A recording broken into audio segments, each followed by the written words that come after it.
Hey, and welcome back, everyone, to Knee to Knee, which we are a podcast that focuses on the importance of connections and how they have an impact on our lives.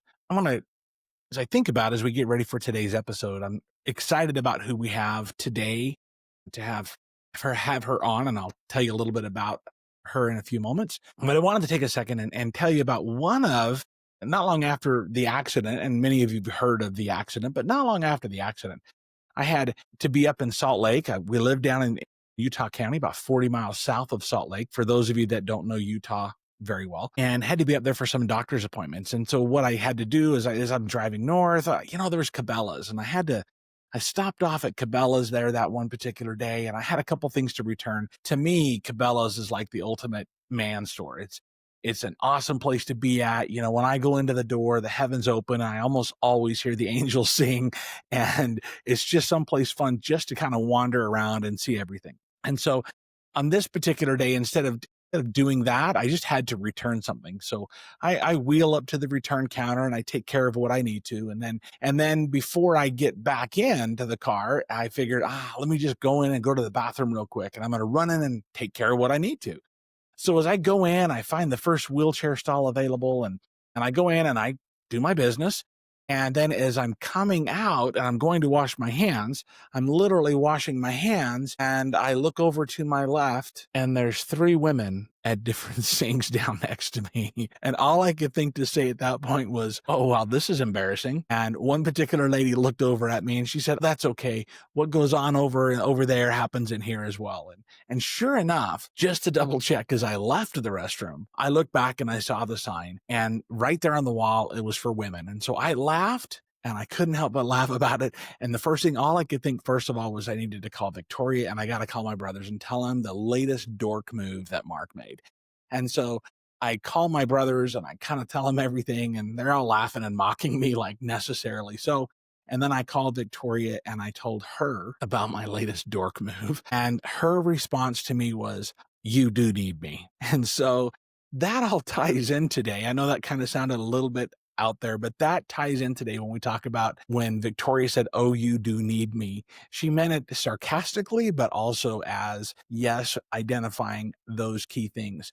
So today, we're going to have the opportunity to meet and hear from a young lady named Amberley Snyder. Amberley is somebody, and we go through an intro in the video, so I'm not going to go too much right now so you can actually hear the little bit more of the intro. But Amberley is a professional barrel racer, a rodeo barrel racer, and she has a very cool story and very unique story when it comes to barrel racing. And there's a couple things that I want you to really focus on and pay attention, and you'll hear in our conversation. There's three quick things that I pulled out from this particular episode. The first is we talk lots and lots about the power of connections. But in Amberley's case, she credits her family, her faith, and her passion for horses as the core connections that carried her through everything. And she kind of ties all that together and how that actually worked really, really well for her. The second is choose positivity even in darkness. Amberley talks about, and she acknowledges that everybody has low points. And then she was talking a little bit about taking a step back and finding something positive, even just something that's a little bit of joy can actually help break some of those dark times up. And the last thing, number 3, is to she called it keep watering relationships. Healthy, reliable relationships don't happen by accidents. They require consistent effort from us, myself, as well as the others, with gratitude and reciprocal support. And she talks a little bit about that throughout that process. So, and then finally, at the end of the video, I'm going to give you one key thing that you can do today to help in this whole process. So I'm looking forward to having this conversation with her and sharing the conversation that we had with Amberley. And I will see you on the back end of the video. Today, we actually have a really, really cool, I'm going to say extremely cool person to have on with us. Her name is Amberley Snyder. And those of you that don't know Amberley, you're going to get to know her a little bit today. She actually is an amazing individual with what she's gone through and where she's at and what she took with that. Those of you that actually watched the episodes where I was being interviewed, and I got a lot of great feedback with that, Amberley outdoes me times 10. So this is awesome. I'm glad to have her on. Welcome, Amberly. Thank you. So those of you that don't know who Amberly is, Amberly and I met, we'll just talk briefly about that. We met outside the DMV in Utah County, kind of back behind there. We were both in our wheelchairs getting, I think I was getting loaded, you were getting unloaded or something like that. We were doing the DMV thing years ago. And we just happened to chat a little bit. And what I found amazing was that Amberly is a barrel racer. Been a professional barrel racer, but she did it as a paraplegic. She barrel raced before and then didn't let that stop her. So mind blowing to me, which is totally cool. And I'm sure it is to a lot of people. Can you tell us briefly, Amberly, a little bit about the accident? And then I do want to make certain that I'm going to put a link over to the Netflix movie that you've got and just whatever we can do, because I think people need to know your story. Yeah. So, kind of my background in a nutshell, I have loved horses my whole life. I started riding when I was 3. We lived in California at the time. And then when my family decided to move to Utah when I was 7, I told my dad I would only move if he bought me a Palomino barrel horse when we got there. So Nice. he did, and that's when I started barrel racing. Was at 7 years old and did it through, the junior rodeo days up into high school. And by my senior year, I had won a world title and was doing pretty well. I had plans to go pro, all the things. And then I was in my car accident. So I was on my way to Denver, Colorado for the stock show when I overcorrected my truck, which resulted it in rolling. I was ejected and hit a fence post on the side of the road, which is what broke my back and injured my spinal cord. So,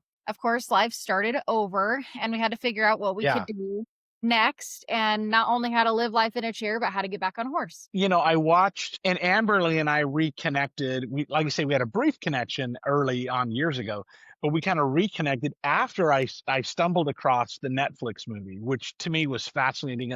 I started watching it and going, wait, I know this person. I know who she is. And so when we take a look at the focus of Double Helix is talking about connections and how those connections help us in your case and my case through that healing process. Can you talk a little bit about how the connections in your life, how they helped that process, whether it was your mom, which the movie really highlights, or even your therapist or things like that that helped you through that process? What do you see as the most impactful, some of those connections that helped you through that? I tell people that there are 3 words that completely describe how I am who I am and how I get to do what I get to do, and that is my family, my faith, and my horses. So, the connections with my family and the people that supported me, whether it's my parents or my siblings or people that are so close I'd consider them family. I mean, that's the support system, right? So, Right. those are the people and those are the connections that believe in you and you don't believe in yourself, and those are the ones that help you through the harder times. And I mean, I would even say my faith is a connection in the sense of that's where you find your purpose and that's where you know you have value and you know that you're still okay with where you are. And the connections with my horses, that would be my third one Yes. because I tell you that they are what makes my heart happy. And they're the reason that my story is what it is, right? I'm the only paralyzed professional barrel racer in the United States. So without them, I wouldn't be that. And those I would say are the biggest 3 connections I have to be where I am today. Well, I think are those listed family, faith, and horse in order? Or would you flip the I horses somewhere? they're all in there. I'd say that they're all just as important amongst each other. Right, right, right. It's hard to put one above the other, right? It's like, okay, sometimes, yeah, so and so, I don't like them right now because it could be a family member, so I like my horse more or whatever. But I'm sure they all mix together really well. So, your mindset and your struggles. I mean, I know that I had struggles as I was going through my healing process.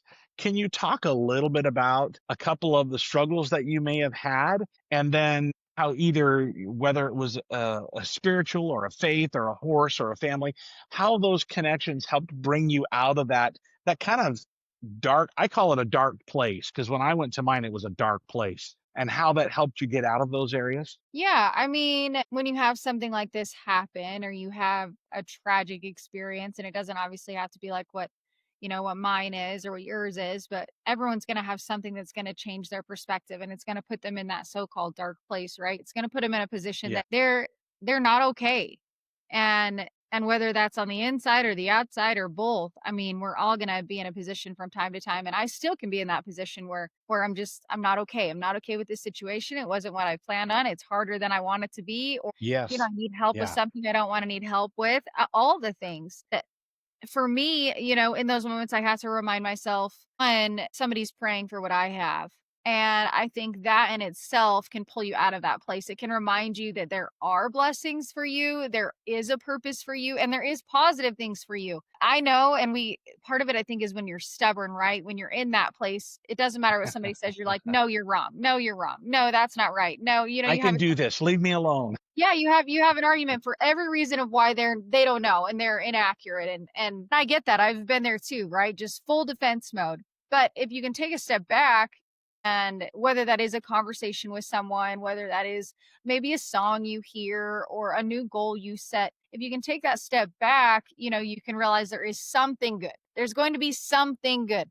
And I don't care if that's Right. you go eat your favorite candy bar, right? Like, you have to find something good and then allow yourself to feel that happiness and feel that positivity in order to get out of that dark place. And it doesn't always last very long, right? It might be a short amount of time. It might be a day, it might be a week, it might be a month. You might pull you out of the funk. I mean, whatever that is. But I think knowing yourself and knowing what peace that is for you to find the positivity, and it's in more than one place, that's how you get out of those dark situations. And when we talk about the connections with that, I mean, that's knowing yourself, right?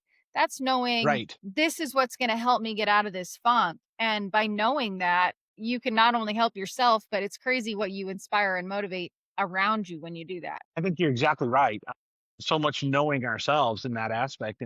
And you mentioned inspiring those around you. Your story's gone out there quite a bit. You've been a public speaker. You've gone out there. There was the movie about you, and all the things along those lines. Tell me a little bit about when you're sharing your story. What were some of the impactful times and conversations you may have had with others that helped lift them up? Because we just published a recent episode where I'm being interviewed by someone, and we talked about a speaking engagement that I had where someone came up and said, "Oh my gosh, I never thought of it this way. And I don't have to be stuck in where I'm at," which was pretty impactful. So can you tell us about maybe some of those that you have had? Maybe one of them, not some. Let's be honest. We're not going to spend an hour talking little stories, but can you tell us about an impactful time where sharing your story made a difference to somebody else?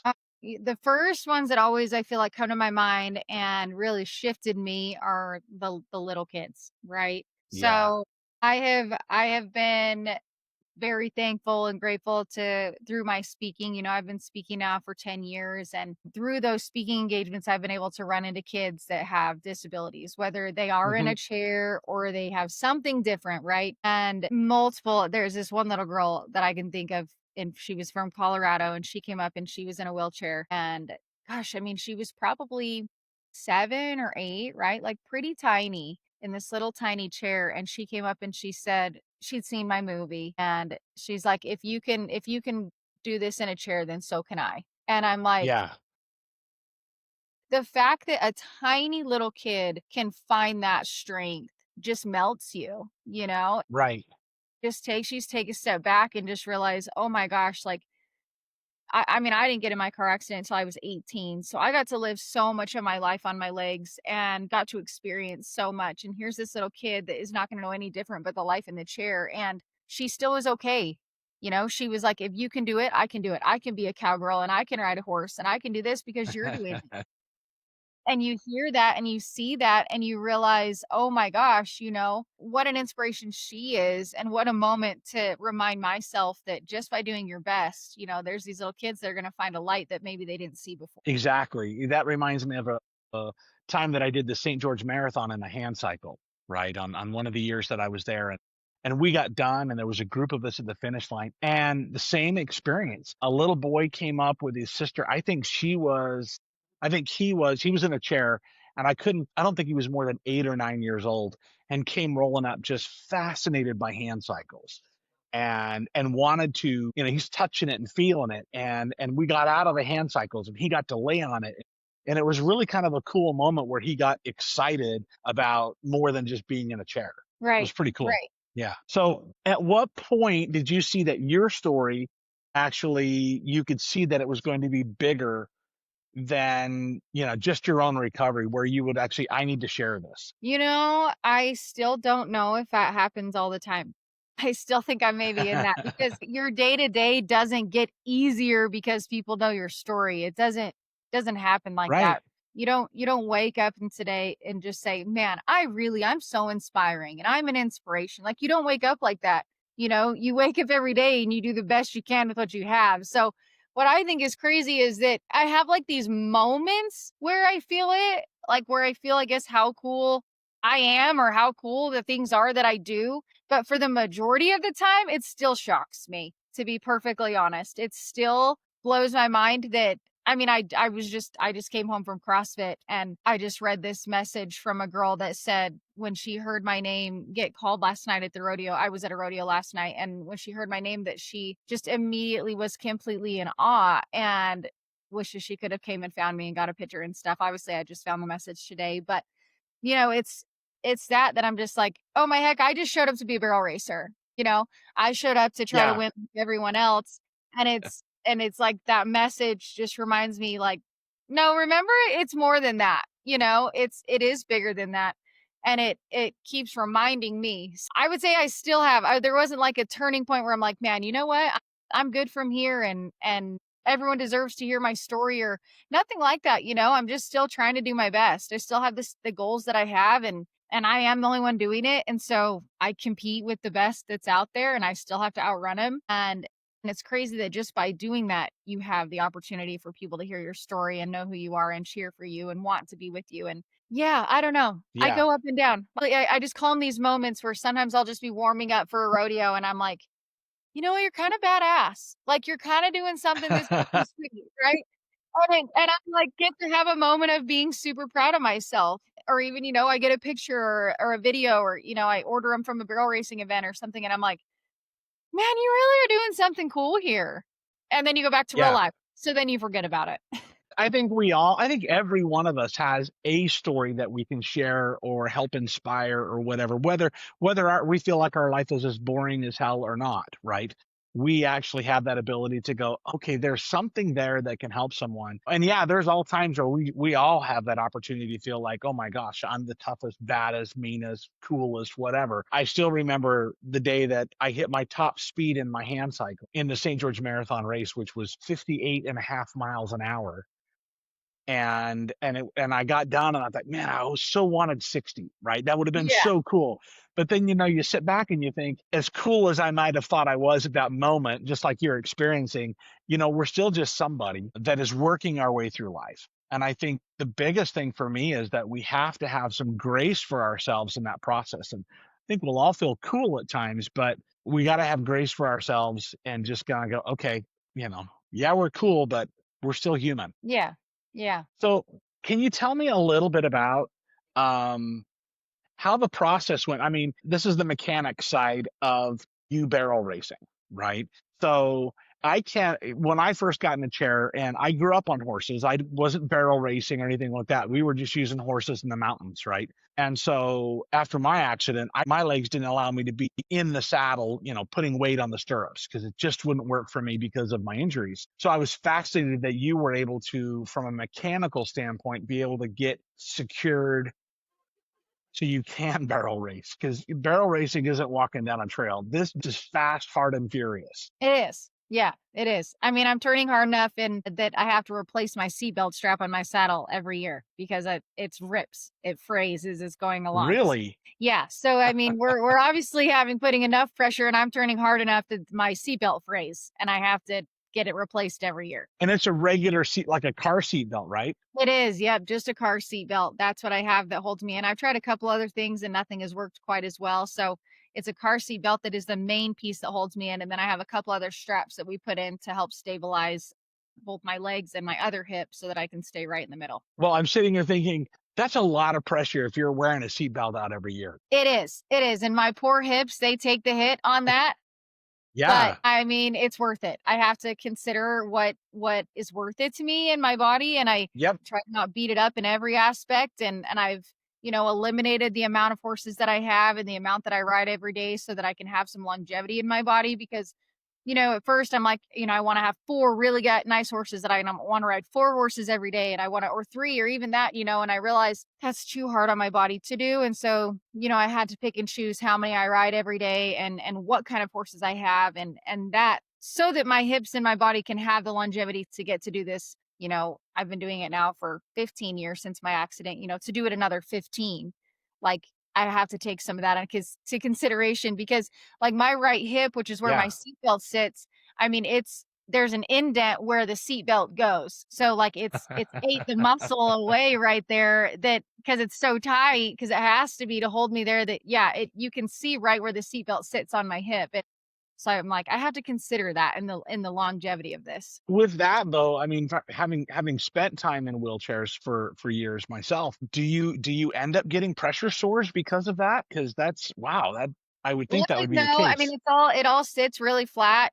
Um, Okay. It doesn't, so there isn't a spot that's, like, getting more pressure to cause a pressure sore. If I have, like, a really rough run that, like, really put a lot of pressure on my hip, like, I can get bruised sometimes, Yeah. but not I mean, knock on wood, I've never in the 15 years had a pressure sore come across my hip. The place I have to worry about the most is, like, my tailbone. So, my tailbone and my sitter Mhm. bones against the saddle, that is where I can get sores, and they usually will start as a rub sore, and then they can turn into a pressure sore. So I've had to have like cushions on my saddle to help with that. That part is Yeah, that makes harder sense. because there's actually friction there versus my hip is just that seatbelt's just staying in that one spot. Okay, that makes sense. So, as we wrap up today, and thank you so much for coming on, what piece of advice or what could you share with our listeners or viewers about your journey that has made the biggest difference for you? You know, I think the biggest thing that I would share with people is